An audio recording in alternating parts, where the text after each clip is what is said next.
The Charity Gaming Guild presents the Nat Pun Podcast.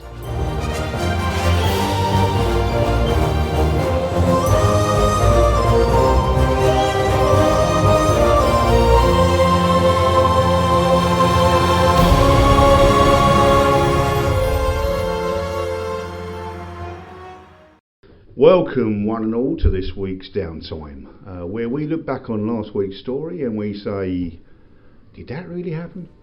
And if so, why? So I'm joined, as always, by the mighty Ash. The mighty Ash. Yes. Hello. Yes, you don't look like a tree, I must admit. The beautiful Bertie. Bees. Bees? Beautiful Bertie, both start with B. Okay. Right. And, the jaunty John, is that going to work? I've never been described as jaunty before, I'll take it. You have that. Okay, Yeah, right. it's better than jaundiced. So, we all started back at Mistfall, and the villagers were all sort of setting up for their big celebration. I would like to point out at this, I put this caveat out there that the story arc, as you will come to know, or if you listen, you would already know, is not representative of the typical person that runs a fairground type of attraction. We do not consider them all to be thieving bandits that have rigged the game in no way, shape or form. Anyway, so guys, I guess one of the first questions I'd like to ask, because I know we're all different types of players. Do you actually prepare? I know as a DM you've got to prepare. What you're supposed to prepare. But as a player, do you ever prepare before a game? Other than your actual character, do you actually think about things you want to achieve, you want to do? No. Also probably a no, if I'm honest. I don't think you can, because if you don't know what's going to happen, you'd be like, this episode I'm going swimming. It's not. I mean, you could try and force it, but... Well, that was probably the shortest segment that I will present. I think in the long run, you might have things like, oh, my character has this goal that at some point they would hope to achieve, but it's not like session by session. Okay. I mean, I probably agree with that approach. I mean, I do have... There are aspects of my character's personality and background that I would like to come out during the storytelling. So I am constantly looking for opportunities to bring that to the fore in the story, but so far you buggers haven't given me a chance. So the biggest things for me before coming is to remind myself of my character sheet, because we're not playing like every week. I make sure I go and have a read. I try and read my 6 bullet points from the session before. Six. A whole 6. A whole 6. Wow. 2 of which were wrong. And it's just so I don't rock up like a complete idiot and not have any idea what's going on. I don't think you'd necessarily look at a complete idiot. I think maybe if you were a DM and you were just checking everyone's stats before the game and you happen to have got every single one of them wrong, that might make you look out to be a bit every of an single. I did. He got mine right. I got Adonis's right. Okay, alright, 2 out of 3 completely wrong on all counts. Okay, I mean, we know the story. We all... Don't laugh yet. I haven't told a joke. That's a record for In fact, you. I didn't tell a joke. I was the only person not to get a nat 1, which is absolutely mind-boggling for me. I always roll poorly. So I'm not quite sure what happened there. Next time you're only going to roll ones. You'll do nothing but puns. Even if I don't, I'm going to lie and say I did. Just so I can do the jokes. Okay, so we were all in Mistfall, and it all started with, well, G was drinking.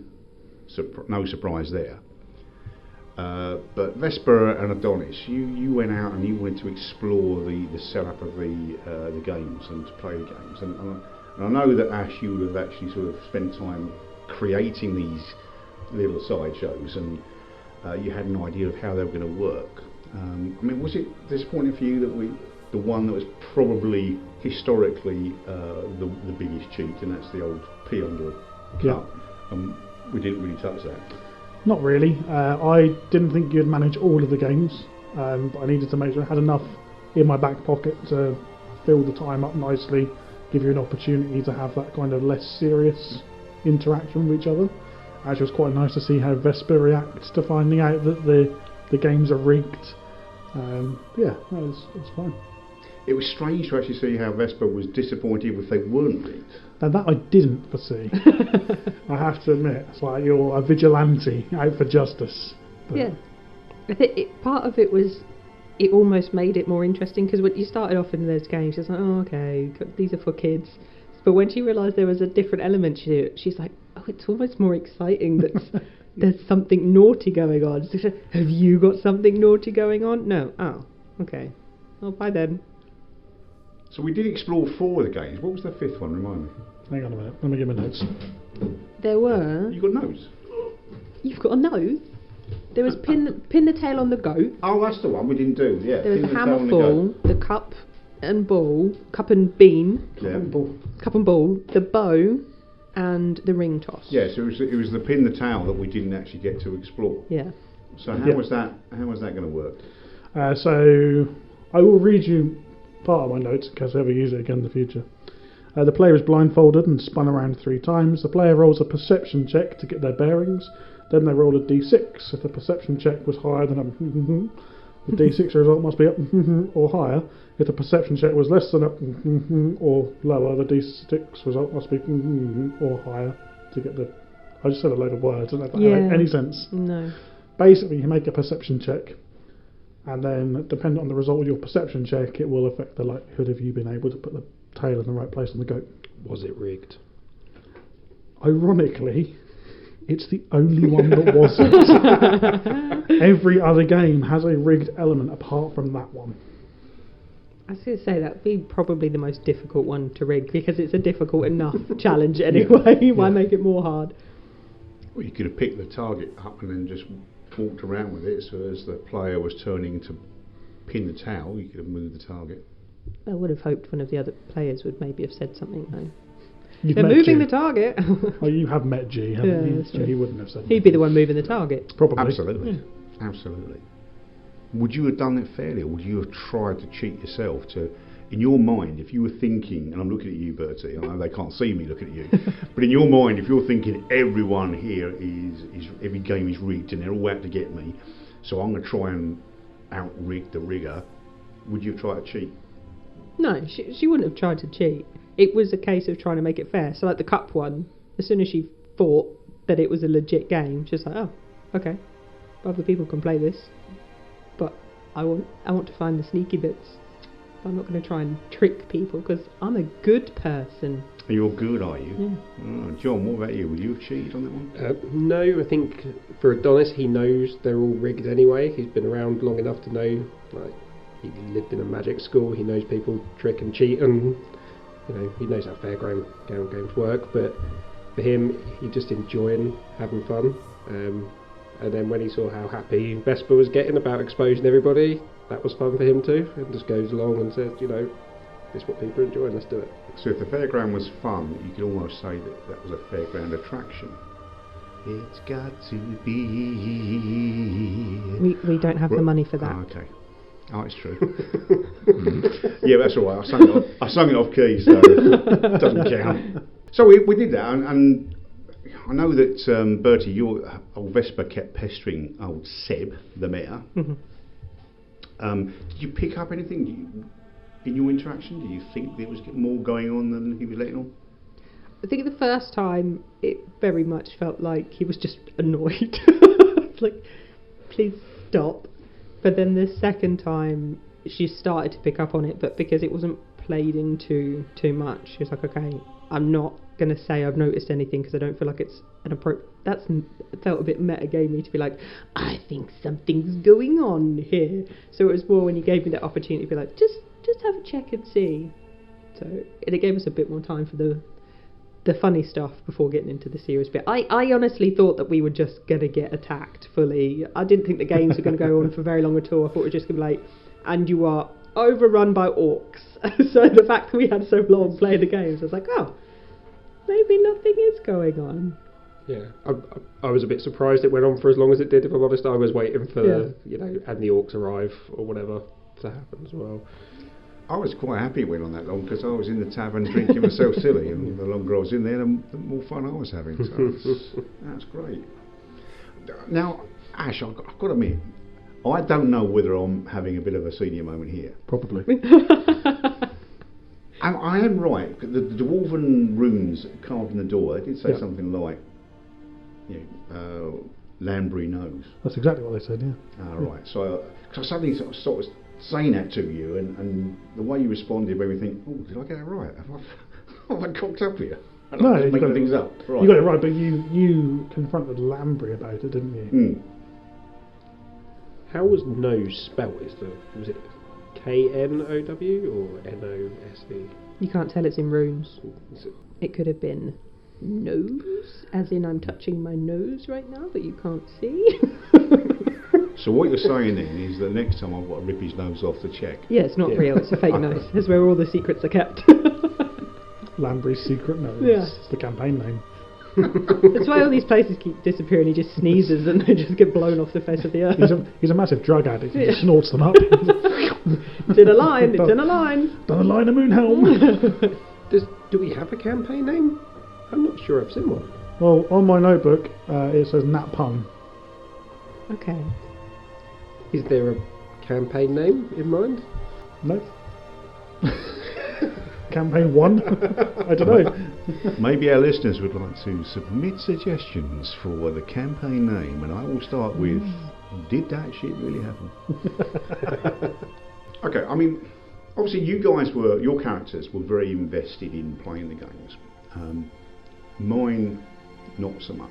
Why do you feel the urge to bring me in, get me involved in it? Why didn't you let my character just sit there and drink? Because the himself into it? DM told us to. There was a quite literal element of let me get like an insight check. Okay. Ooh, you think G might enjoy this? So it felt a bit like, bring him in. Okay, doing what you tell us, Mr. DM. I did hint quite heavily, didn't I? Yeah. Even if you thought he might enjoy it, doesn't mean to say you would want to encourage him to enjoy it. I mean, you could have been doing any kind of shifty business that we could have become involved in, so... Oh, I was. Yeah. Listen out in the next episode. Dun dun dun. I've got to make something up now, haven't Yep. I don't know what you're talking about. I? No, so- I've got no idea. I just No. said that for effect. That's going to backfire. Yep. Big time. Okay. So, we managed to pretty much ruin the day's festivities by getting 3 of the 5 games closed down, which is fortunate to a degree that the expected visitors didn't turn up. So was that a surprise to you guys? It was a surprise to me. I didn't think that you would go, or I say you, I didn't think Vesper would go quite so far as to actually like out them to the point where they just don't want to be there anymore. But that's the thing, is she didn't expect them to leave. No. She was more just, her hope was, right, if you're rigging it, just remove whatever it is that you're doing to rig it, and then people will still come and play, because people would still come over, pay the stupid $1 million gold to get involved. But it just makes it more fair, because if you've ever been to a fun fair and you've played a game, you're like, I don't think I can win this. You're automatically like, oh. Again, we'd like to point out that is not the typical view of all people running fairground attractions. No, but for the majority of them, you feel like, oh, I actually have a chance to win here. So you would potentially put in more money. As soon as you think, I don't have a chance of winning, you're less likely to put in more money. I was just doing it for them. They want money for their families.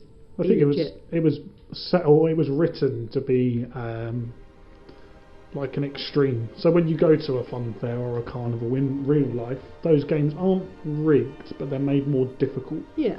So your perception is skewed, or the tin cans are weighted, or things like that happen. So the rigging of the games in that was very much. But you're right, it was impossible. Like you couldn't win. So it's an extreme rigging of the game. But to them, that's probably part and parcel. And I think to them, people accept those games are rigged and they're just for fun. Which might be why they reacted how they reacted. Got it wrong again.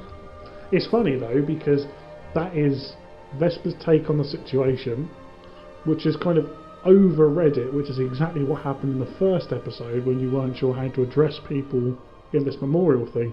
So actually it's building Vesper's character really nicely. Yeah, she's like me in terms of she is very literal. So when someone says something, she's like, okay, that's what you mean. And then like, no, that was a joke. Oh, you're going to have to signpost those things for me. Big old banners. I mean, in the real world, I've won many a goldfish at a fairground attraction. How many are still alive? Oh, none of them. I just went through, via a chippy on the way home. That was it. Supper sorted. Thank you very much. All for 10p. How much gold did Adonis end up spending in the end? It was probably in the region of something like 25 gold, I reckon. Yeah. Yeah. It's pricey morning. Yeah. So, it's okay, he can afford it. Oh, can he? Can he? Oh. He's loaded. I don't know, in comparison to everyone else, I don't know, but he's, maybe I messed up something in character creation, but I started with about 160 gold in the pocket. Okay, I'm not showing you how much gold I got. Nope. You are the treasurer. Cool, I'll take all your gold. So have you guys got... I don't know whether I should be having this conversation or not, but do you guys have any... Okay. No, it's Look out. It's about my character. Have you guys got any ideas why you think my character is reluctant to join in? Because he's a coward. It's that obvious, is it? I thought I'd hidden that quite well. So I think Adonis takes G's kind of approach to things much more in a way of, well, he knows what he's doing. Maybe this is how kind of adventurers are after they've seen a few things, and that's the way Adonis is kind of treating G. Like he's seen some stuff or knows some stuff that he doesn't, because he's so naive about adventure in life. It's okay. We've covered off our excitement. Well, apart from my glorious win with the hoops and the chicken bucket that someone stole from me. Didn't steal the whole bucket. Well, just one it bit of doesn't chicken matter. whilst Doesn't you were matter. unconscious. That doesn't count. It does count. Doesn't. That's wrong. No, it doesn't count. You do not steal another man's food. It's a sacrilege. But then we then obviously were asked to traipse off again back towards Moonhill, purely because of the lack of guests. Now, at that point, what's going through your mind? What did you think may have happened to these guests? Well, I thought they'd arrived in the morning beforehand. When we got up and it went, oh, the road's clear, your heroes away. I thought, cool, they must have arrived. And then, when they don't, it's like, shit, better go look for them. I absolutely thought we were going to be going towards a crater. Really? Yeah. I was like, it's our luck that we're going to crest that hill and it's going to be poof. See, I didn't see that one coming. No? No. I was confused as to once it, we established that the whole village had gone again. I was slightly confused to, okay, so where are the people? Because I thought that they had already left the village to get to us, and we were helping them by defeating the orcs in the first episode. But they've gone as well. The mystery deepens. See, what I want to know is why Andy was in the middle of the crater. Surely he came over the same ridge and went, oh shit, a big crater, I better turn around and go back, not ride into the middle of it. Well, I think that was alluded to a little bit when he said about the fact that his goat wouldn't fucking listen to him. Yeah. So he was probably like, oh, a crater, turn around, and it was like, just straight in. And perhaps being the only goat owner on this table at present, I can definitely say that they are a pain in the arse. They're notoriously stubborn, aren't they, goats? Oh yeah, they will not do what you want them to do at all.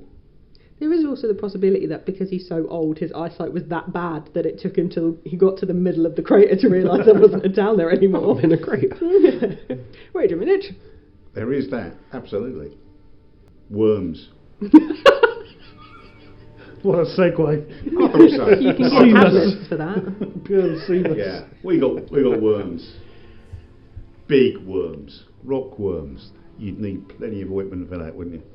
Definitely. They're hard on the way out.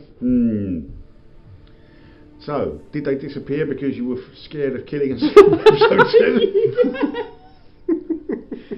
2?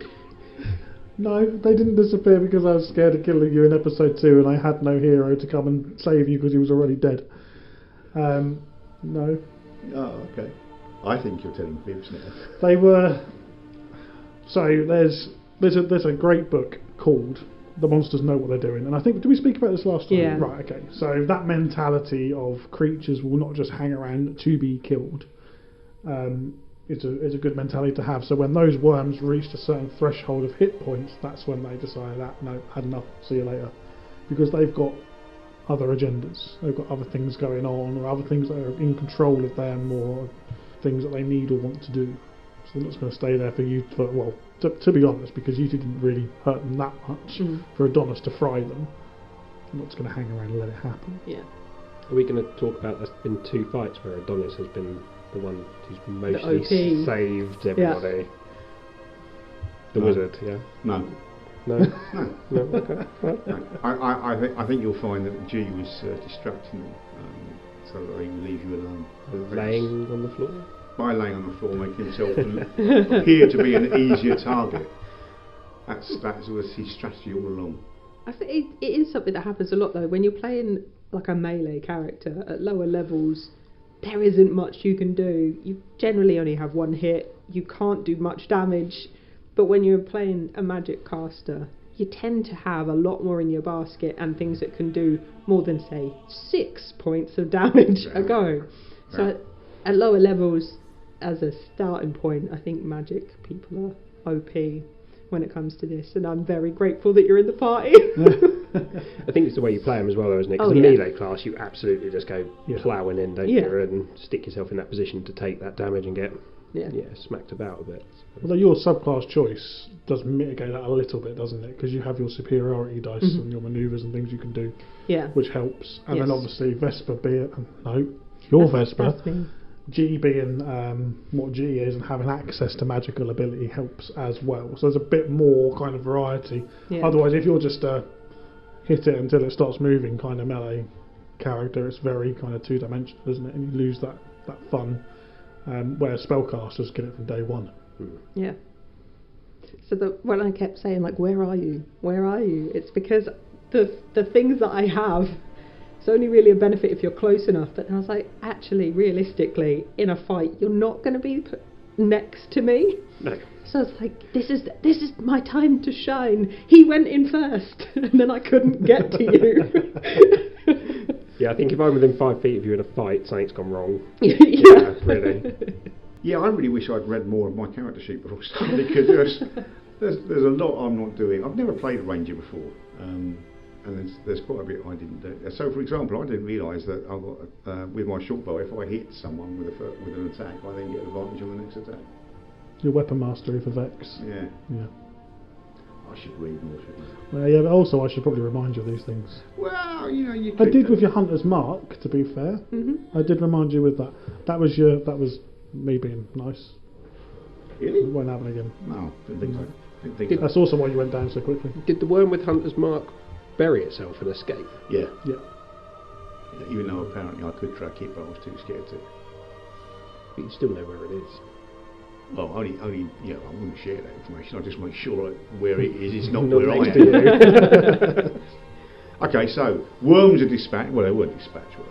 The worms were ran away because they've got a personal agenda, which they're worms, but they've got an agenda. They're elemental worms. Okay. They were rock worms, weren't they? They were worms they were made of very rock. worms, yeah.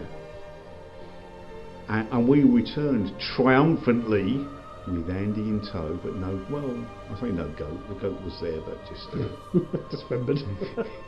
Different form. Different form. Yeah. And then we had to make a decision about where to go next. What were the options, Ash? Remind me? So you had Mara Wavewalker in Oceanhold, Ragdoll Sunbeard and Naggledeer, Lord Astral in the Astral Academy, Gerard Road in Timberminster, and Barnaby Thrall in Lord's Gathering. They were your choices. I know full well I would never have gone to see Mara because, as a player in previous other games, I've got an affinity with Mara, and I do not want to put her in any danger. So I'm keep making sure worms don't get anywhere near her. So I had a similar thing as you go through that list. The Astral Academy is where Adonis is from, and that's where he wants to kind of end up. And it's like, if we go there, it could end up smashed up. No, let's go somewhere else. Don't want to do that. Yeah. Vesper was like, I don't know any of these people or any of these places, so I'm happy to just figure it out as we go along. I think it's tricky because we weren't able to gather much insight into what was the potential cause. So it was tricky to know, like, oh, you need someone who does religion, or you need someone who's really into nature. So with that, it was a bit like, ooh, flip a coin and then let's head out because we don't know enough yet. And you get there and after 60 days and they go, sorry, she's not in.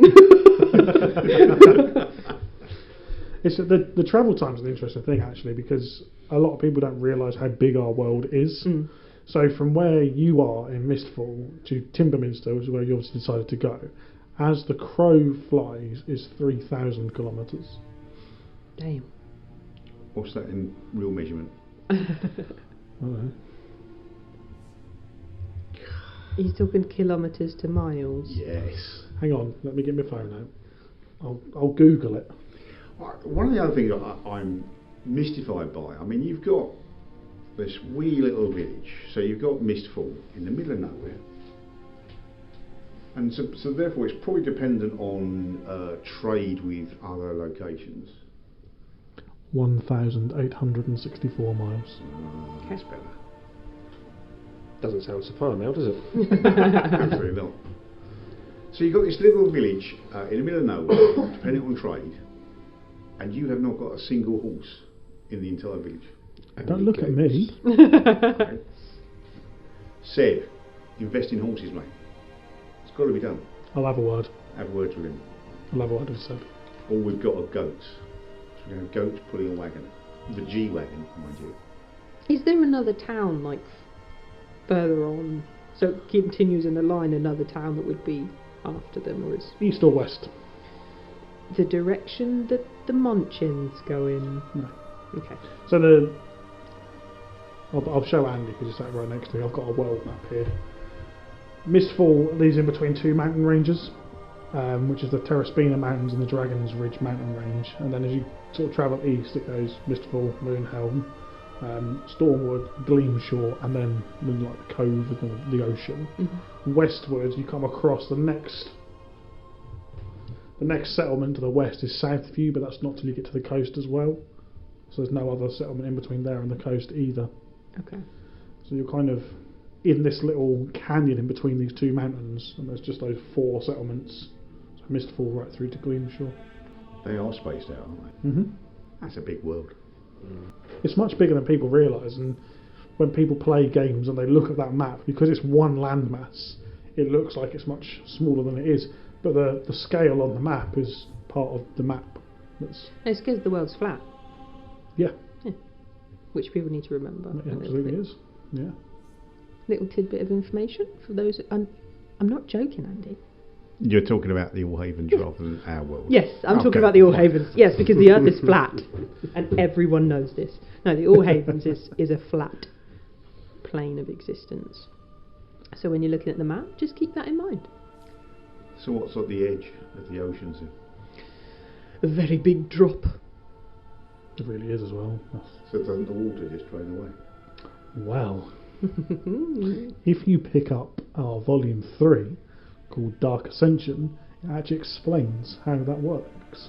And there is a kind of cross-sectional diagram which shows the land mass and how that links to the Underhavens or Underdark, and how that links to Hell, and how the water pouring over the edge of the earth affects Hell, which is strapped underneath the world.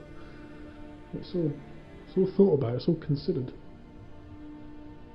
Buy Buy the book, people, and you will be in the know. Go to amazon.co.uk or your local Amazon supplier and just Google Ultimate Guide to the All Havens Volume 3.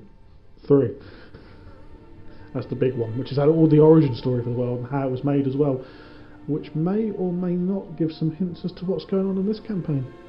We've just got to get the book ourselves and read it then, don't we? Absolutely. I mean, we all have it already because we're legit members of the guild and would, of course, purchase everything related. Definitely. We're all sat here in logoed tops. Yeah, with our hats on and our scarves. CGG slippers. Are you suggesting my cabin's cold? Sitting here with a blanket on and a hoodie. No, it's a lot warmer than the last location we were using. I've got a heater on. It's lovely. So we're all off to Timberminster. We're off to Timberminster, Timberminster, Timberminster. That's all you get. Okay, thank you. 60 days each way? Yep. If we're So you- lucky. Well, If we're hang on. No, you've got goats. 58. Ah, yes. Hold on, a wagon is not going to make that length of a journey. Like, I have never ever been in any campaign where the horses and a wagon have made it past day 2. Because we're also going over mountains, aren't that's we? it. We're gonna hit like a speed bump in the road. It's only gonna be about a foot tall. Those wheels are coming off that wagon. The goats are scattering. We're gonna spend the whole session chasing goats through the woods. Yeah. Not just any woods. It's the Forest of Fortitude. The biggest woods in the world. Strongest trees in the world. Most dangerous forest in the world. Let's chase some goats. Well, that sounds like fun. No, you Let's never do it. told us that when we were deciding which way to go. You had complete free choice, and all of those locations I put in for different reasons. It was absolute free choice on your part as to which one you chose. And all three of you have played games with the charity for long enough to know a little bit about those different regions. We should have just picked a random one. Biblimord. We're going there instead. The names you'll know. That wasn't an option. Maybe we can change the sat-nav on the way. I've heard that there is an oasis in the desert. The Arkstar Oasis. Yeah, No we could less. always pop there. Because I've heard Well, that's have a they really easy place to describe. Yeah. Has that Oasis just reformed this year for a one-off tour? hmm Okay. Yeah, getting back together. Mm. Well, ironically, where the Arkstar Oasis, I'm just going to ignore your Oasis joke completely. Thank you. No problem. The Arkstar Oasis, where it's on the map, is not that far from Lord's Gathering.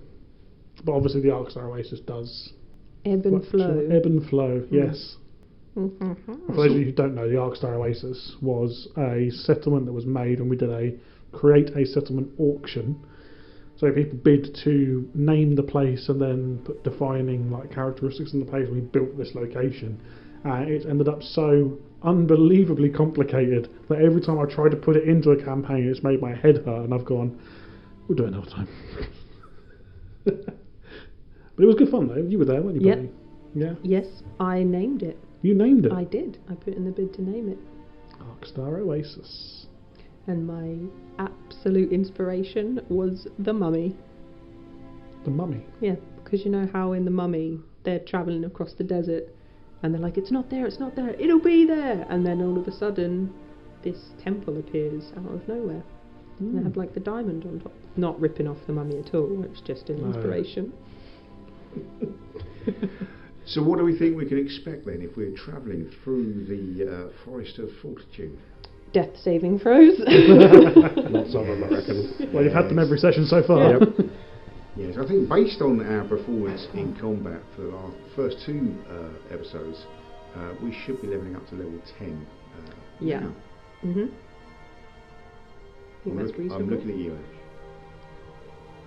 No, Mm. not yet. You've got levels 4, 5, 6, 7, 8 and 9 before you get to level 10. Mhm. Do you think So it's- we'll reach one of those by the time we get there? Before anyone dies? Yeah. Unlikely. Yeah. Possible, but unlikely. Fair. So come on guys, what are we looking forward to in the next episode? What do we think is going to happen apart from, death throes? So our next thing is going to be travelling into the mountains, isn't it? Yeah. We're- Well, it depends on how you're doing a travel montage, I suppose, Ash, but You'll have to We'll listen find next out. time and find out. yeah, we'll find out. But yeah, travelling through the mountains is going to be good fun. Lots of dangerous, nasty stuff in the mountains. Yeah, it'd be fun to see what enemies we come up against, I think, going through. Or even not, like NPCs, maybe, or towns and stuff. No tavern for G to hide in and not join in. That's a shame, isn't it? I'd also like to pick up the comment you made there, Bertie. Fun to see. So your idea of facing off against deadly creatures that are looking to rip your throat out is fun. Yeah. Okay, right. You can go first then. Yeah. One day you're playing... I was going to say spin the bottle and then realised that was not one of the games we played. Jeez. Wow. Well, one day you're playing ring toss and then the next day you're fighting for your life against an elemental worm. You know, variety in life is very good. What's G looking forward to about being in the mountains or travelling? Looking forward to is probably not the term I would use, but just surviving, I think, is the best he can hope for, if I'm honest. You know, he's trying his best to sort of get by day without letting on too much. Fair enough. Was he legitimately considering leaving when we had that little tete-a-tete in the crater? No. I mean, I think you've already picked up on the fact that he's a coward. He is very much about, you know, self-preservation, and he would have come to the realisation that actually he's got a better chance of surviving if he's got two other, you know, meat shields in front of him than he would do on his own. Okay. So, you know, a lot of what he says is bravado. It's about trying to come across as being this big I am, you know, I'm a hero, I don't need you guys. I'm here as a favour to you. Whereas in reality it's, please don't leave me alone. I'm scared. I have a question. Yes. Did anyone spot any Easter eggs?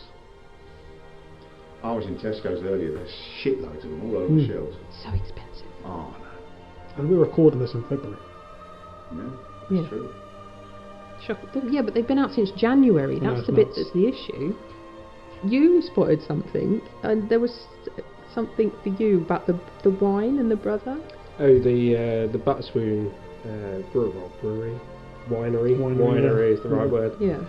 So that harks back to our Divine Essence campaign, which is our Tuesday night campaign, where Stu's character was an assassin, and he ended up killing one of the brothers. Spoilers. Well, it's not going to come out at any other point, is it? No. Not a spoiler for anything. So. Just say it, just in case. Spoilers. Yeah. But yeah, that ended up like a whole plot arc in that campaign, didn't it? Yeah. Him to target one of the brothers. So, cool. Little throwback, which is cool. There was definitely one Easter egg. There were more. Ooh. I will never get them. I'm just going to throw that out there. I know, for like when you said, "Oh, you've all played in this," to know that no, Ash, it doesn't matter how. I can't remember the games that I've played to know what I did, let alone to have potentially heard what other people did. So unless it's your character did this once, I'm not going to know. I love when other people spot them. I'm like, ooh, you saw something there. So there was the stuff about like Lord's Gathering and no one being there from your history check, and sort of the falling out of the ruling council. That's kind of the wider narrative as well, isn't it, at the moment as well? I did recognise that one. Yes. That was the big one. Oh, okay. So I'm glad you got that one. Yes. Yeah, the falling out of all the different regions and Armand and his issues. I think sometimes it's tricky because we've played games that have been in different timelines. So sometimes it's going, where are we right now in the time? Because we've had some massive jumps. Yeah. And it's going, are we ahead of where this happened? Are we behind? Are we in line with? Yeah. So sometimes that's a bit, you don't want to go, oh, that's related to this, and think, oh, spoilers. I feel like the big November game kind of moves the timeline on in terms of the narrative. We have that November game, and then it's like, and now all the games are sort of 6 months after that period for sort of the next, and then hit November again, and we jump on another 6 months a year. That's certainly how I see it. Those November games are kind of the narrative linchpins.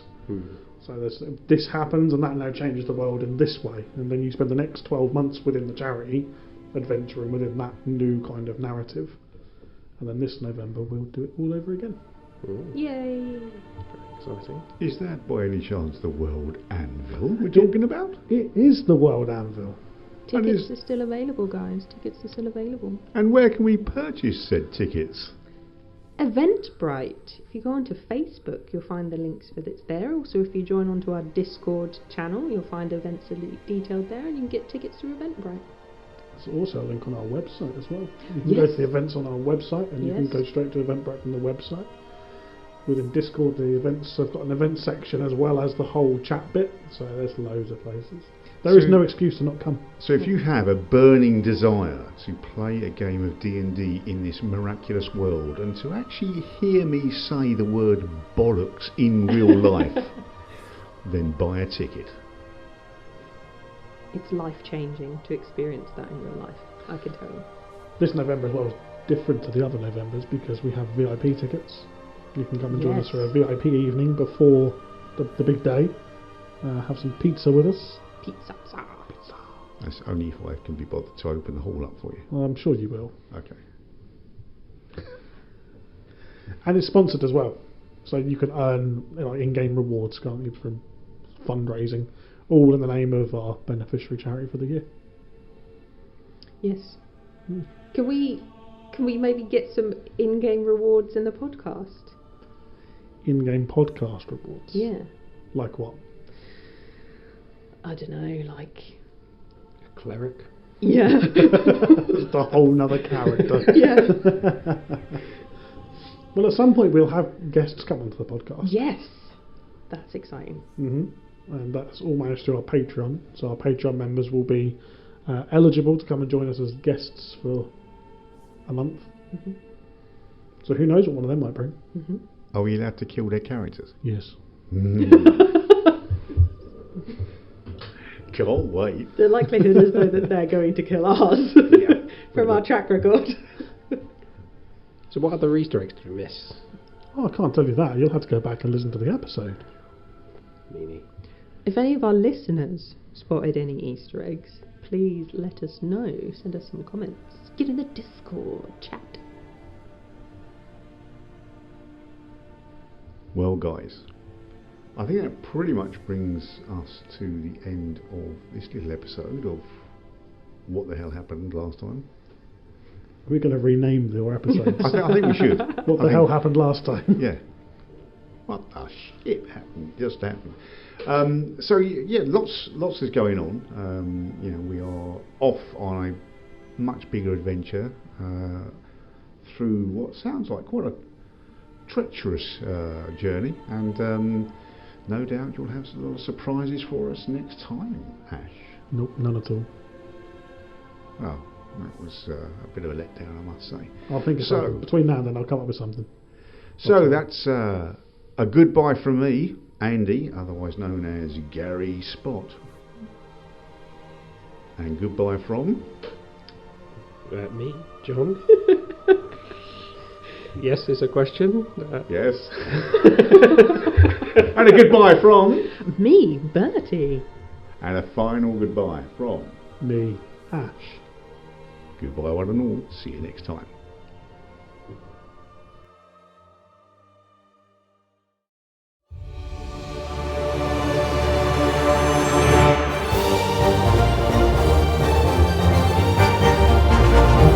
And that's this week's episode concluded. It's time to thank our Patreon members. Our Ruby membership, Joshua, Alberta, Paul, Dave R, Claire, Laura, Jason. Emerald membership, Stuart. Sapphire membership, Becca M, Gary, Neil. Diamond Geezers, Zeke, Lizzie, Chris, Martin, John, Bertie and Ash. And of course our Obsidian members, Ant, James, Becca GS, Ethan, Niall, Dave F, and finally our two ruling council members, Chris and Sophia. Thank you so much all of you for your support and for helping us do what we do.